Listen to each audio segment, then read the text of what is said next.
everyone, Namaste. I hope and wish that you and your families are doing good and are safe and healthy. So here I am a CA Finance student from Old Course. Today I have come up with a timetable which will not only provide you with a strategy but will always give you a constant motivation so that you can pursue your studies consistently.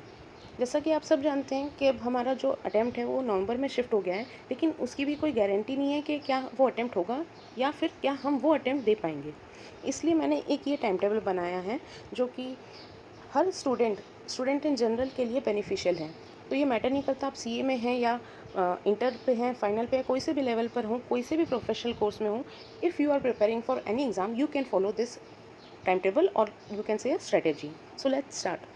In this timetable we have to calculate first two things. First is the time available with us. So in this, while calculating the time available with us, you have to say, let's say we are starting from 25th July 2020 and the tentative dates are out, that is the 1st November. So we will have period of till 30th October. This comes to 98 days. Let's say in this, due to some festival, other chores, or simply that you are bored, you are not able to study for say 15 days, so you will be available with net 83 or say 80 days. Okay, so you have to first calculate कि आपके पास time available कितना है, कितने days हैं आपकी जब भी exam होंगे, उस हिसाब से आपको ये कैलकुलेट करना है। नेक्स्ट आपको कैलकुलेट करना है कि आपका जो टाइम रिक्वायर्ड क्या होगा, किसके लिए, ताकि आप जो आपका टारगेट है वो आप अचीव कर सकें। लेट्स से अगर आपका एक ही ग्रुप पेंडिंग है, आप उसको प्रिपेयर कर रहे हैं, या फिर कोई ऐसा स्टूडेंट जो सिर्फ एक ही ग्रुप का टारगेट लेके प्रिपेयर कर रहा था, तो उसके लिए ये स्ट्रेटेजी है और आप अपने हिसाब से इसे मोल्ड कर सकते हैं। जैसे आप कोर्स परस्यू करें उस हिसाब से आप इसको कस्टमाइज़ कर सकते हैं। तो आपको ये सेकंड स्टेप के लिए क्या करना होगा, आपको एक टेबल जैसा फॉर्मेट में प्रिपेयर करना होगा, जैसे कि आप इसमें भी देख सकते हैं। यहाँ पे क्या है, आपके जो भी पेपर हों, जिस भी लेवल पर हों, आपका पेपर 1, पेपर 2, पेपर 3 आप इस हिसाब से मेंशन कर सकते हैं। उसमें आपका जो टारगेट होगा ना, वो किस हिसाब से रखेंगे हम कि आपको क्या क्या चीज़ें करनी है, कवर करनी है। जैसे कि अगर आपके पास अगर वीडियो लेक्चर्स हैं तो आप वो देखेंगे, या यूट्यूब के कुछ भी लेक्चर्स हैं आप उसको रेफ़र करने वाले हैं, या फिर आप सेकेंड स्टेप आपका आएगा। देखिए सेल्फ स्टडी तो एनी विच केस आपको करनी ही होगी, तो उसके लिए आप कितना टाइम डिवोट करने वाले हैं, ये जो है वो आपको आवर्स के बेसिस पे, ये वाला जो चार्ट है वो आपको आवर्स के बेसिस पे बनाना होगा। ठीक है, वो पहले वाला जो था ये डेज़ के ऊपर था, number of days which you will require और दैट आर अवेलेबल, और ये आपको आवर्स कितने लगेंगे वो कोर्स कंप्लीट करने में। तो आप क्या क्या करेंगे, पहला तो आप वीडियो लेक्चर देखेंगे, ठीक है, फिर आपने सेल्फ स्टडी करनी होगी, फिर आप टारगेट बनाइए कि आप रिवीजन के लिए कितने लेंगे, फर्स्ट रिवीजन में कितना टाइम आपको लगेगा।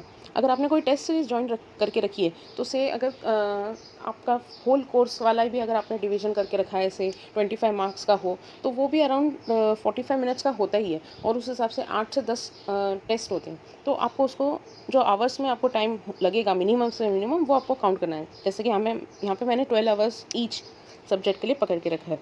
फिर आप एंड में जो भी आपकी आरटीपी या जस्ट सजेस्टेड करने वाले हैं, उस हिसाब से आप आवर्स कैलकुलेट कर लीजिए। अब अगर आप स्ट्रेटेजी की मेन बात करें तो देखिए, ICI material will be the best. तो यहाँ पे आप सेल्फ स्टडी में या तो PM ले सकते हैं, या अगर आप रिपीटर्स हैं तो क्योंकि आपने काफ़ी पहले से स्टडीज़ कर रखी होंगी, या अगर आप मई 2020 के लिए प्रिपेयर कर रहे थे तो भी आपने PM मोस्टली कवर किया होगा, तो आप क्या कर सकते हैं, पास्ट एग्ज़ाम पेपर्स आपके लिए बहुत ज़्यादा बेनिफिशियल्स रहेंगे, तो आप वो कवर कर सकते हैं। तो ये सेल्फ स्टडी के पोर्शन में आप वो रखिए, और इस हिसाब से आप हर चीज़ का एक आवरली बेसिस पर आप एक ये काउंट कर लीजिए कि आपको कितने आवर्स लगेंगे। तो उस हिसाब से आपको मिलेगा कि आपको से यहाँ पे हमारे कैलकुलेशन में 740 आवर्स आपको लगने वाले हैं। तो इस हिसाब से आपको एक मोटिवेशन की जो, ये तो आपकी स्ट्रेटजी वाला पॉइंट हो गया।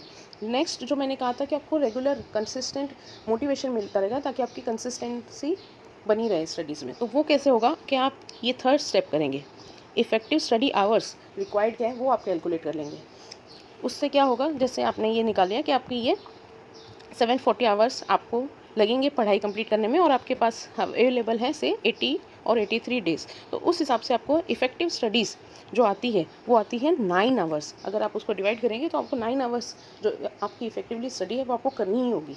तो इस हिसाब से आप ये अगर टाइम टेबल फॉलो करें, पहले आप ये तीनों स्टेप आपके अकॉर्डिंग कस्टमाइज़ करें, सब कैलकुलेट करें, 1-2 दिन जाएगा या जो भी टाइम आपको जाएगा वो एक बार कर लीजिए। उसके बाद जो आपका एक आपको पता चल जाएगा कि नहीं, मेरे पास ज़्यादा टाइम भी नहीं है और मेरे पास कम से कम जितना भी टाइम है एक्सेस टाइम भी नहीं है, तो मुझे टाइम वेस्ट नहीं करना है और किस हिसाब से मुझे स्टडी के लिए आगे बढ़ना है, तो आप बढ़ सकते हैं।